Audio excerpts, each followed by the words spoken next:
अस्सलाम वालेकुम। मेरा नाम डॉक्टर मुनीर अहमद चन्ना है। मैं as a consultant physician, diabetologist and endocrinologist इस फील्ड में 10 साल से ज़्यादा हुए हैं काम कर रहा हूँ। तो आज का मेरा जो टॉपिक है वो है ओबेसिटी या मोटापा।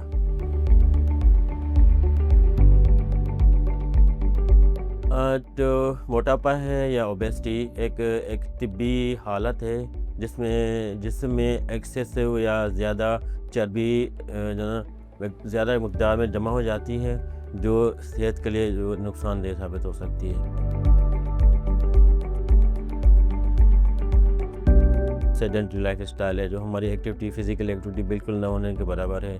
हम खाना खा के सो जाते हैं, हम चलते फिरते नहीं, वॉक नहीं करते, फिर जाते हैं बैठ जाते हैं, और जब हम कोई ट्रैवल करते हैं तो गाड़ी में ट्रैवल करते हैं। तो सबसे अहम जो ना वजह, सबसे टॉप और जो मेरे ख्याल में वो फिज़िकल एक्टिविटी का ना होना है। दूसरी जो अहम वजह है वो है हमारा जो ना डाइटरी लाइफ स्टाइल है।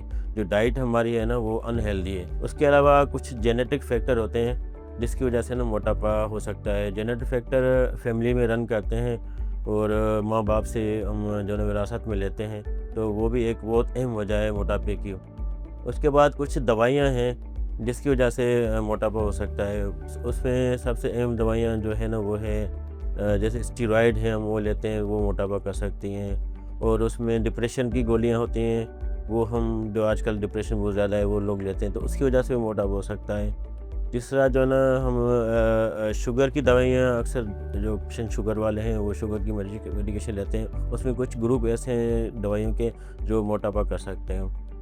अच्छा, कुछ बीमारियाँ ऐसी हैं जो जिसमें मोटापा हो जाता है, जैसे है फैमिली जो फीमेल होती हैं, पीसीओएस होते हैं, पॉलीसिस्टिक ओवरियन सिंड्रोम होता है, उसमें बॉडी का वेट बढ़ जाता है, और भी उसमें मसले होते हैं जैसे फेस पर हेयर आ जाते हैं, और जो पीरियड्स जो ना रेगुलर नहीं होते, वो भी मोटापे का सबब बन सकती है। तीसरा जो ना ये है कि हमारे जो एक बीमारी है कुशिंग सिंड्रोम होता है, उसमें भी जो ना मोटापा हो जाता है, वेट बढ़ जाता है जिस्म का।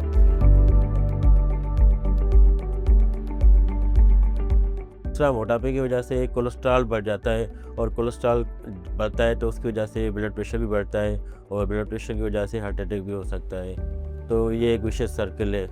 तीसरा जो ना सबसे जो ना अहम वो है शुगर। तो मोटे बीमारियों में शुगर का जो ना परसेंटेज बहुत ज़्यादा है, बल्कि सबसे टॉप क्लास जो अब शुगर का हम अगर देखें तो वो मोटापा है।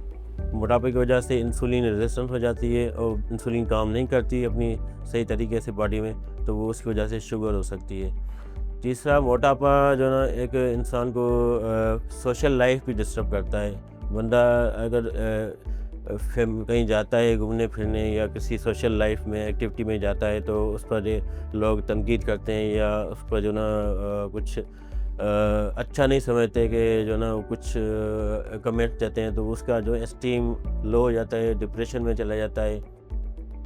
तीसरा जो ना उसके अलावा जो ना मोटापे की वजह से जो आम काम होते हैं हमारे डेली रूटीन वर्क, वो भी अफेक्ट होते हैं, जैसे चलना, वॉक करना, खेलना कूदना, बच्चों में ख़ास तौर पर वो अफेक्ट होता है। वो मोटापे की वजह से ना वो ना ज़्यादा एक्टिविटी कर सकते हैं, और ना एफिशिएंटली काम कर सकते हैं। स्कूल में भी उनकी जो हेल्थ अफेक्ट होती है, और ऑफिस में अगर देखा जाए तो मोटापे की वजह से ना उसके एक बंदे की एफिशिएंसी पर बहुत ज़्यादा इफेक्ट पड़ता है।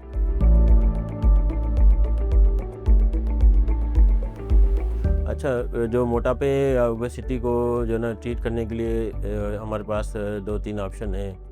एक तो है सर्जिकल, एक नॉन सर्जिकल होता है। तो नॉन सर्जिकल में सबसे इम्पॉर्टेंट चीज़ होती है वो है लाइफ स्टाइल मॉडिफिकेशन। हमारा जो ना लाइफ स्टाइल बहुत ज़्यादा सेडेंटरी है, मतलब खाना पीना सोना यही हमारा होता है। तो इसको चेंज करके अपनी लाइफ को एक एक्टिविटी इंड्यूस लाइफ जो ना में बदल सकते हैं। जैसे हम डेली एक्सरसाइज करें, 30 मिनट्स की वॉक हो, या स्विमिंग हो, या साइकिलिंग हो, ये हमारी सेहत पर बहुत ज़्यादा अच्छे असरात मुरतब करते हैं, और ओबेसिटी या मोटापा कम करने में बहुत ज़्यादा हेल्पफुल है।